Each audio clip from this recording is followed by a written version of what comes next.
Pada kesempatan kali ini saya akan melakukan ramalan dengan analisis data non-musiman dan non-stasioner dengan menggunakan metode ARIMA dan menggunakan software Minitab. Maka yang pertama kita akan melakukan identifikasi data dengan menampilkan plot time series. Kita pilih start, kita pilih time series plot, pilih yang simple. Di sini kita isi dengan data metal, kemudian kita isi time scale-nya, kita misalkan berisi month dan year yang dimulai dari bulan Januari tahun 2017.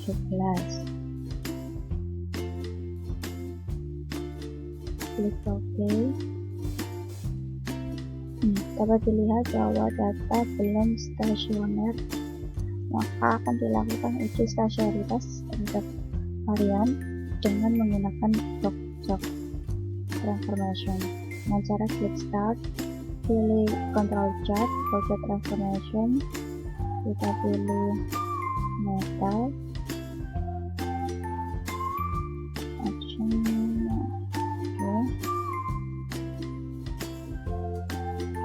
Di sini terlihat bahwa nilai ronde value-nya tidak sama dengan 1, maka harus dilakukan transformasi agar nilai ronde value-nya sama dengan 1. Dengan cara yang sama kita pilih start, kemudian kita pilih control chart, project transformation, kita pilih type, kita isi C2, oke.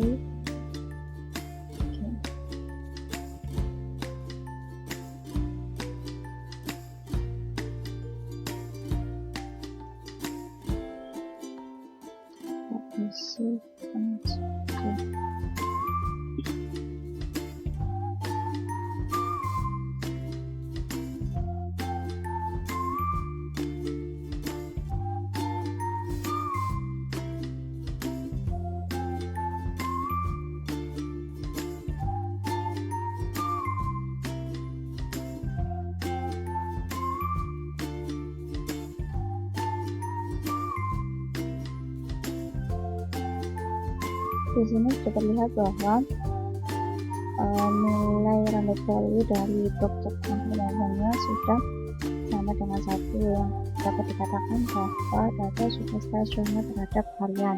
Kemudian kita akan melakukan uji stasionaritas terhadap rata-rata dengan melihat plot ACR dan ACR.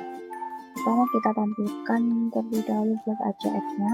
Kita pilih time series, kita pilih auto correlation, kita pilih metal, pilih number of leg-nya 60, klik OK. Di sini terlihat ada 5 leg yang keluar dari garis signifikansi atau garis perbedaan, sehingga dapat dikatakan bahwa data belum stasioner terhadap rata-rata. Maka harus dilakukan diferensi terlebih dahulu dengan cara pilih start, kemudian pilih time series, kita pilih difference, kita pilih metal, di sini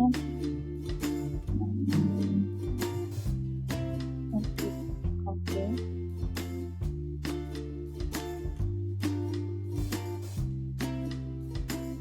Difference-nya magic.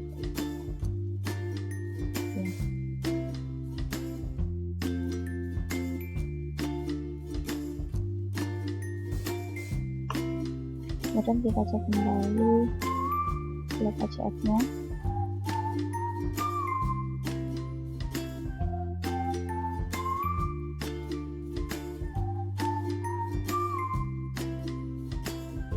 Di sini dapat terlihat bahwa tidak ada lag yang keluar dari file. Ini dapat dikatakan bahwa data sudah stasioner terhadap rata-rata. Kemudian kita akan menampilkan plot PACF-nya. Kita pilih time series, pilih auto correlation, kita pilih yang div, kita isi number of leg-nya 60 dan kita pakai.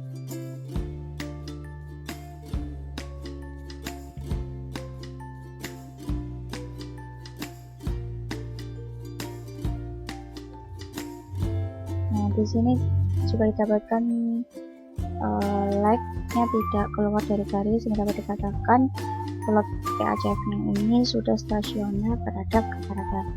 Selanjutnya akan dilakukan pengujian terhadap model dari plot ACF, dan plot ACF terdapat model MA1 dan AR1, sehingga didapatkan 3 bentuk model A5,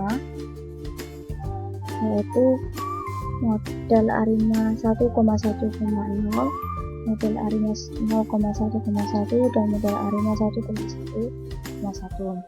Selanjutnya akan dilakukan pengujian terhadap model yang sudah didapatkan. Kita pilih start, kemudian kita pilih time series, kita pilih A5, kita isi data metal, kemudian kita isi model yang pertama 1 dengan diferensinya tadi 1.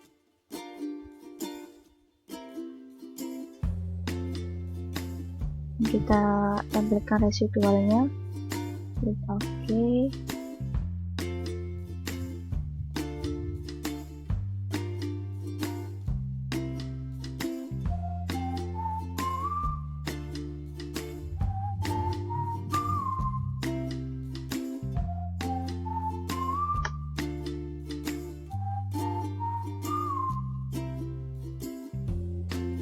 Model ini, model AR-nya dengan nilai p-value dari model AR-nya lebih dari 0,05, sehingga dapat dikatakan model AR1 ini signifikan. Untuk uji Legion Box-nya, kita akan bersifat white noise karena nilai dari p-value-nya lebih dari 0,05. Kemudian kita akan mengecek model 1,1,0 ini apakah berdistribusi normal atau tidak. Kita pilih basis statistik, kemudian kita pilih normality test, dan kita pilih residual, koreksi mirror, klik OK. Terlihat bahwa titik mendekati garis dan nilai p-value-nya lebih dari 0,05, sehingga dapat dikatakan bahwa model residual 110 berdistribusi normal. Kemudian lanjut ke model yang kedua.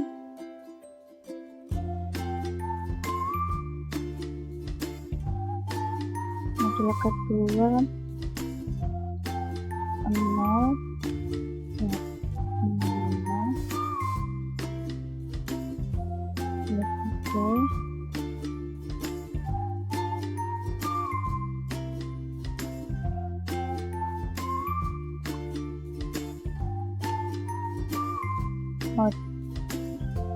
nilai p-value dari model MA1 lebih dari 0,05, sehingga dapat dikatakan model MA1 signifikan.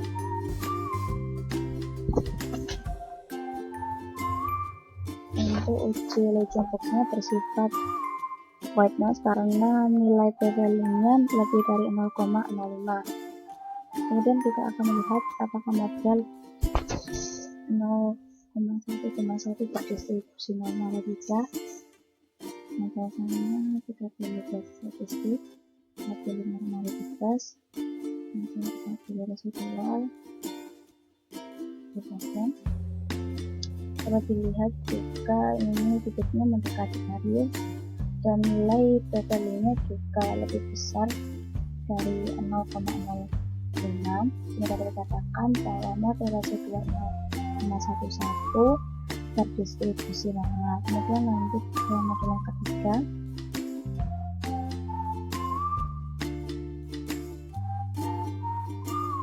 Satu.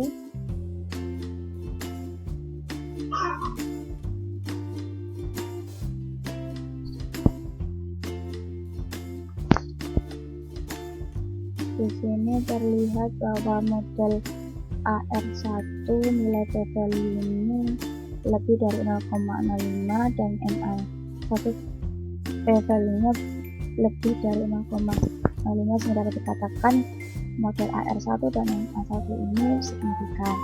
Kemudian kita lihat uji lesion box-nya. Di sini nilai p-value-nya lebih dari 0,05 sehingga dapat dikatakan uji lesion box ini bersifat white noise. Kemudian kita akan mengecek model ini berdistribusi normal atau tidak. Sama seperti tadi caranya.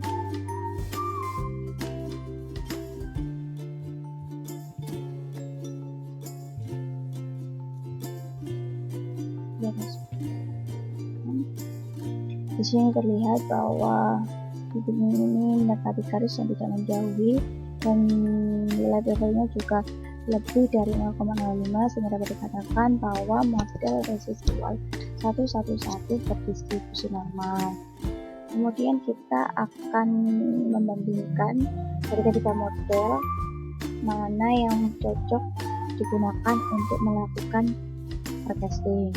Dari model 110 didapatkan nilai MSI-nya sebesar 0,447893. Untuk model yang kedua 011 didapatkan nilai MSE 0,48052 dan model yang ketiga 111 didapatkan nilai MSE sebesar 0,4535. Dari ketiga model yang sudah didapatkan, yang akan digunakan untuk forecasting yaitu model yang ketiga, yaitu model 111. Kita akan melakukan peramalan tahun 2022 dan menggunakan model 111. Kita pilih time series, kita pilih A5, kemudian kita pilih metal, kertasnya kita isi 12, setelah isiin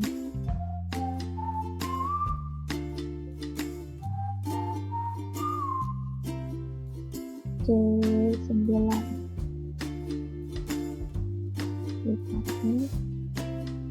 sebentar.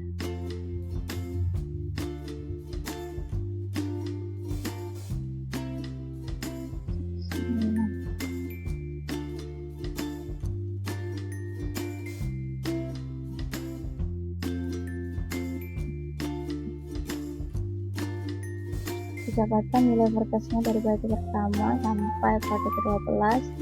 Batu pertama didapatkan nilai forecastnya 48,0236 dan dari batu ke-12 didapatkan nilai forecastnya 48,4022. Selanjutnya akan dilakukan ramalan dengan menggunakan software card. Yang pertama kita install dulu package yang dibutuhkan. Di sini ada package DSA, garis SU, Starcast, LMP, dan Android. Yang kedua kita akan menyiapkan data dari CSV. Ini data segmen CSV, kemudian menunjukkan datanya. Kemudian kita akan melakukan frekuensi seharusnya. Bisa dilihat data belum stasioner. Kemudian kita akan melakukan uji stasionaritas data varian dengan menggunakan bukti. Kemudian melakukan transformasi data untuk melakukan uji stasionaritas dapat rata-rata. Ini hasil uji augmented uji forecastnya didapatkan nilai p-value-nya lebih dari 0,05 sehingga berdasarkan data stasioner. Kemudian melakukan diferensi karena dari plot ACF terlihat ini terdapat flag yang melewati garis signifikasi atau garis kerjanya, sehingga dapat dikatakan bahwa data belum stasioner. Maka harus dilakukan diferensi.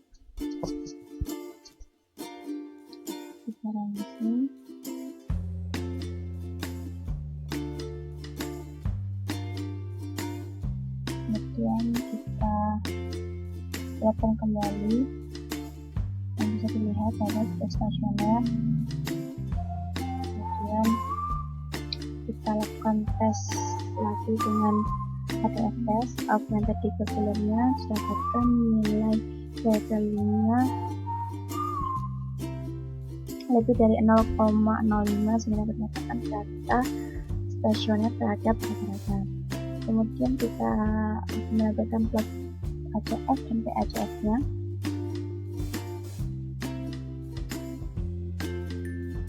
Di sini terlihat dari plot ACF dan PACF tidak ada flag yang keluar atau melewati garis signifikasi atau garis persamaan, sehingga dapat dikatakan bahwa keduanya sudah stasioner terhadap rata-rata. Kemudian kita akan melakukan dugaan model yang didapatkan dari plot ACF dan PACF. Model yang pertama ada ARIMA 110,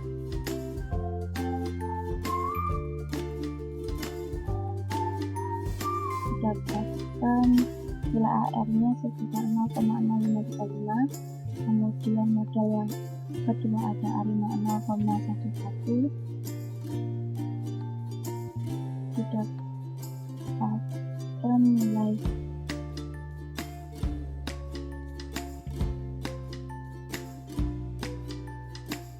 AR-nya 0,0035.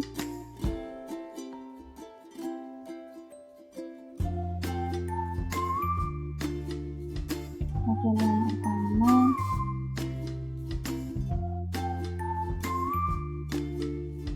di sini, model yang pertama didapatkan nilai value-nya tadi 0,6853, lebih dari 0,5, katakan signifikan. Kemudian model yang kedua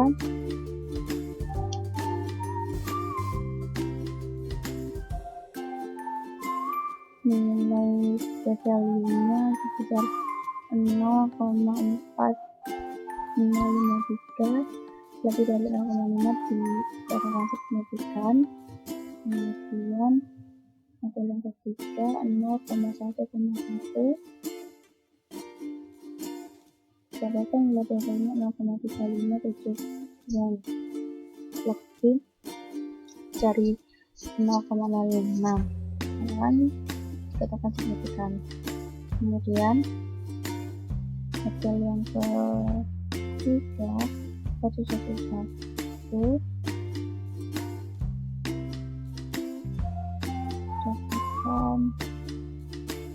dapatkan value-nya 28 AR, model AR-nya 0,048 dan dikatakan belum signifikan karena nilainya kurang dari 0,05. Kemudian melakukan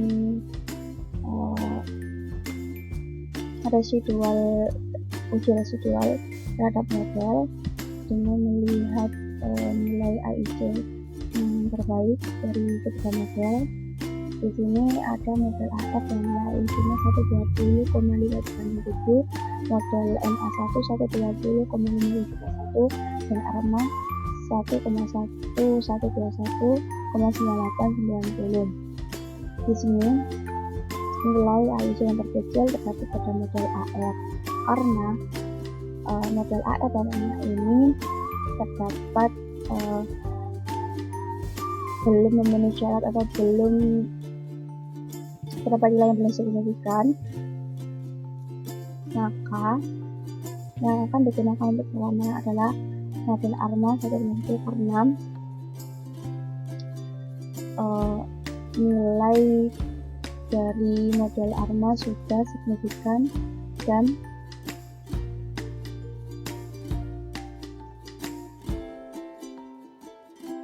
walaupun nilai AIC ini model ARMA lebih besar dibanding model AR 1 dan 1,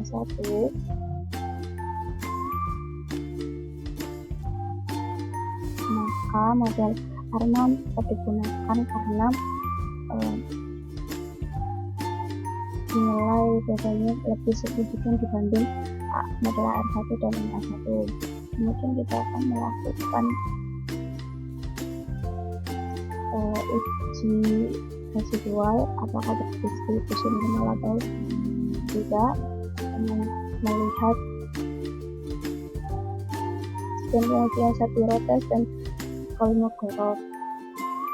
Di sini dengan menggunakan penguji berdua didapatkan levelnya sebesar 0,4765 yang berdasarkan nilai bedanya lebih dari nilai alfa 0,05 sehingga berdasarkan bahwa model berdistribusi normal. Kemudian untuk pengujian Kolmogorov didapatkan nilai bedanya 0,9983. Berdasarkan nilainya ini lebih dari nilai alfa 0,05 sehingga dikatakan bahwa model juga berdistribusi normal dan bersifat prognosis. Kemudian kita akan melakukan uji region box dan atau white note dari setiap modelnya. Model pertama didapatkan nilai bedanya 0,986, nilainya lebih dari nilai alfa 0,5 sehingga dikatakan bahwa model ini berdistribusi minimal. Selanjutnya sebenarnya nilainya lebih dari 0,55 nilai alfa sehingga dikatakan semua modelnya ini berdistribusi normal. Kemudian kita akan melakukan pretesting dengan menggunakan model bit 1 yaitu model ARMA 1 karena model tersebut signifikan dan mempunyai nilai AIC yang cukup bagus. Kemudian kita akan melakukan testing untuk varian 12 depan. Sini dihasilkan nilai tesnya dari variabel 1 sampai 12, variabel 1 dan nilai tesnya 48,041115 dan variabel 12 nilai tesnya 48,03783. Dapat dilihat ini garis yang berwarna ungu ini merupakan data asli data apply-nya, dan untuk garis yang berwarna biru ini merupakan data parameternya, data testingnya.